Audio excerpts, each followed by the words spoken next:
how has this whole ordeal impacted your life in terms of your romantic relationships, your professional relationships?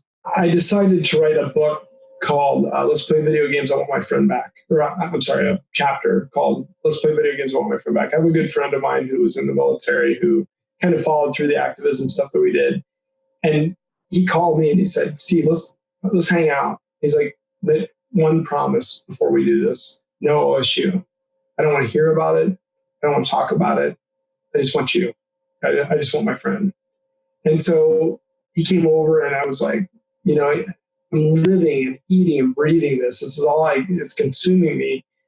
And I had to let it go because he made me promise him I would. And I had a really good time. Like we sat and played games and I just forgot about it. I was able to live my normal life like I would have before any of this happened. And it felt really good.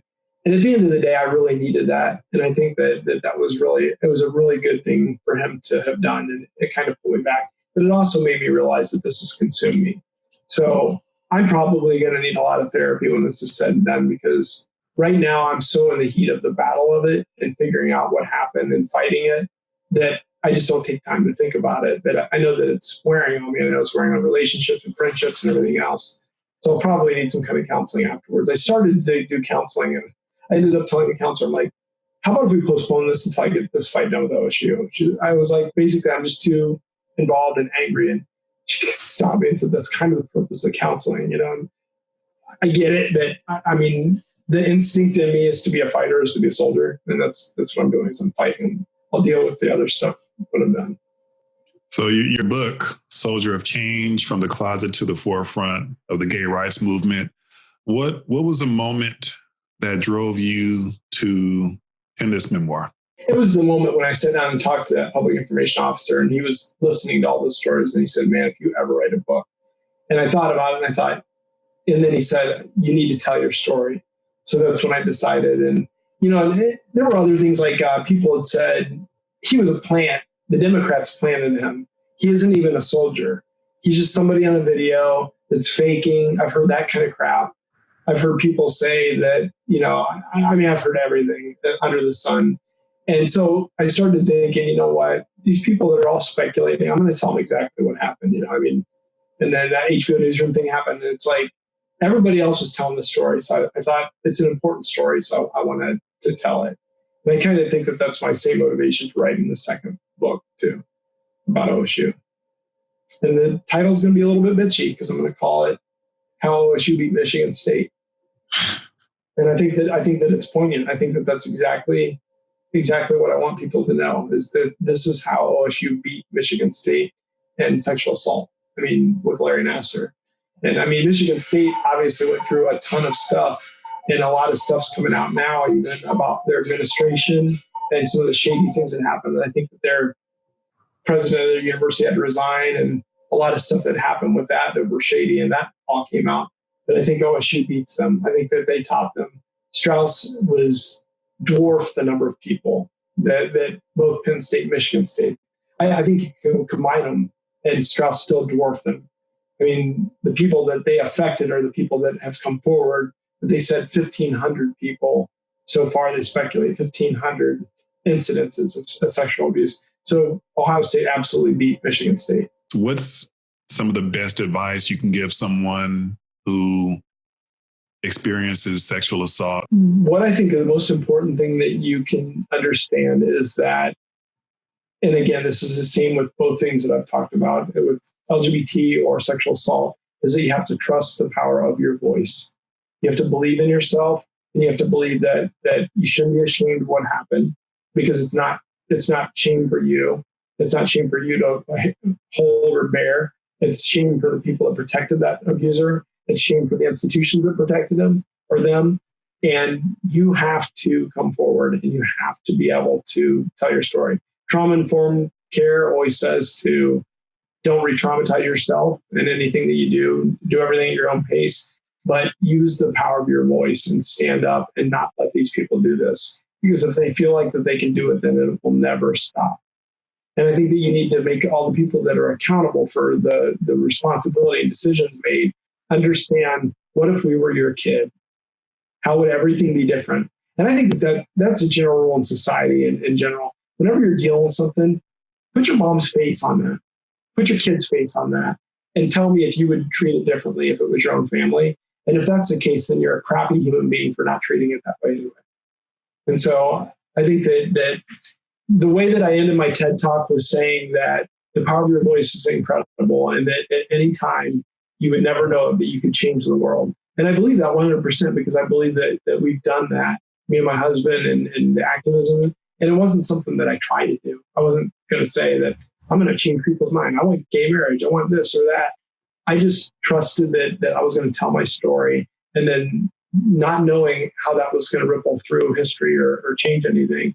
And I mean, there are so many things that history won't judge me and everything that I've done, but there's so many things that you couldn't go back through and line a million stars in my life to have happened like it did. Like I came home from Iraq in 2010. 11 in May. And I was home from an R&R for 2 weeks. And we had mortars go off there where I had to cut off a Skype and tell Josh I was mortar, I got to go. And he sat on the other end of Skype and thought, am I ever going to get a call if he dies? Like if something happened to him, is somebody going to tell me? Or do I call his parents? Like, I don't know what to do. And that's something that people that weren't gay never had to think about. And so when I came home from leave, we decided, let's get married.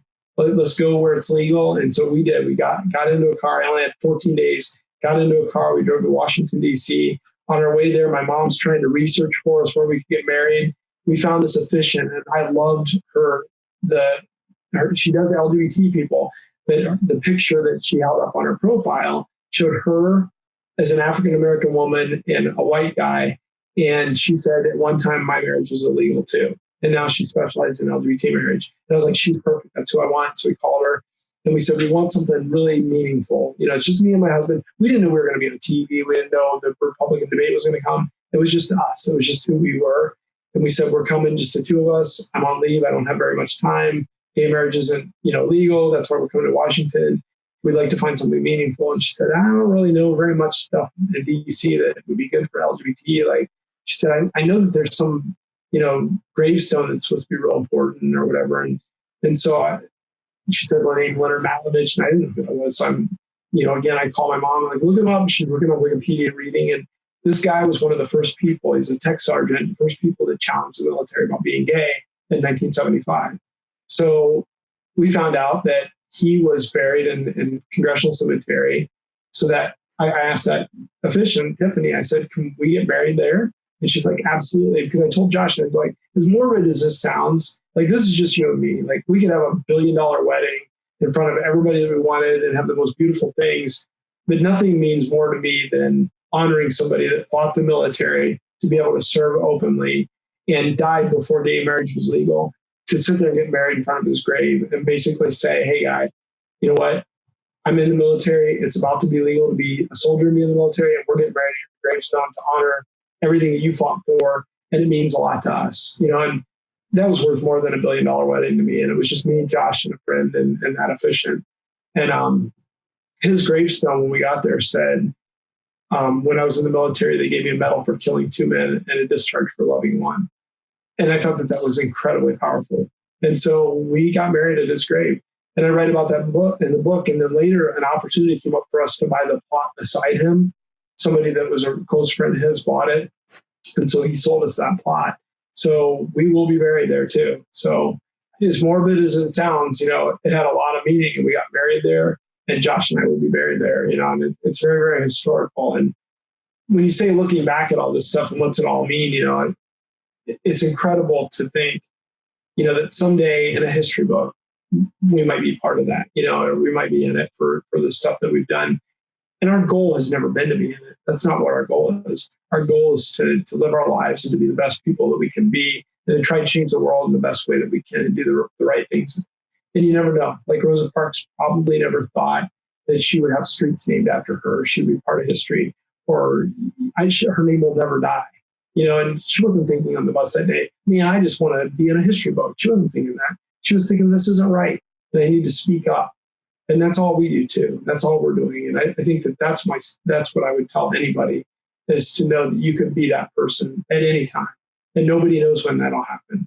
And I truly believe, I mean, I 100% believe that. I would never have thought, we've gotten the publicity or the ability to be able to talk on a podcast in California or, be anywhere that we've been. I think people are seeing in you what I'm seeing in you. And George Takei wrote the foreword of your book. Yeah. So, I mean, we're all seeing the value in your message, and we're seeing your strength and your courage and all the other qualities that you're broadcasting. How, are you and some of the other victims from OSU getting any type of support, whether it's counseling or peer groups or anything like that? OSU has offered counseling. And again, the thing is that at the end of the day, when they had an opportunity to say, you know what, this is horrible, we want to give you guys counseling, what they did instead of that, in lieu of that, at a time when we really needed stuff like that, was to put out a personnel file calling us all liars, saying Strauss is perfect. And so once they were hit in the face with a black eye, and the Perkins report came out, and I came forward with that paperwork, and they looked terrible, now they're offering counseling. And so it's a day late and a dollar short. It's not something that anybody feels is genuine. It feels disingenuous. It feels like it's something that they're doing for a PR measure. So nobody feels like that it's something that is beneficial to me. And so much time has passed since then. Right. Yeah, I mean, they had an opportunity to do this when we needed it. And the fact right now, it almost makes me feel like that if I would take advantage of that now, it would almost be like that I'm somehow buying into their BS. And I just don't feel like that's right. Now, I'm not saying that people shouldn't seek it, but no, there really isn't anything that support is we've done with each other. I mean, I've become friends with Brian Garrett, the kid that got molested after me. We couldn't be more different people. He's gay, or I'm gay, he's straight. We're just completely different worlds. And he came to my retirement party for the Army the other night. We've become friends and bonded over this because we understand what each other went through. And even the wrestlers, when we talked to that judge, everybody got to tell their stories to the mediator during mediation and was talking to them and saying, here's what happened to me and here's what happened to me. And I'm sitting here listening to these stories of these wrestlers. And I'm sitting there just like wanting to vomit of these stories thinking, God, what do these people think of gay people? And when it got to me, I basically said that. I said, I don't want you to mistake in the fact that I'm not going to cry in front of you, meaning that this hasn't hurt me because it's hurt really badly. This is the way I manifest myself. But I said that listening to all these stories, I said, I'm gay. And I want to say to all these guys, I am so sorry for what this guy did to you. And I just hope to God that you don't think that gay people do this and that this isn't right. And by the end of that thing, these guys were coming up and shaking my hand and hugging me. And we were bonding over this. That's an incredibly resilient human moment when, almost the things that I'd heard the wrestlers say before that were almost borderline homophobic, where it was like that culture of deviancy and all those trigger words that gay people hear and you think those are words that people just say about you or whatever.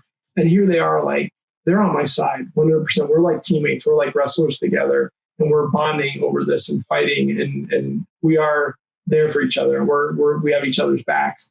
And it doesn't matter if I'm gay or not. They don't feel any differently about me. And I think that we've all kind of changed that our perceptions have changed with that. It's been a resilient human moment. It's been very cool. This has been an incredible human moment for me.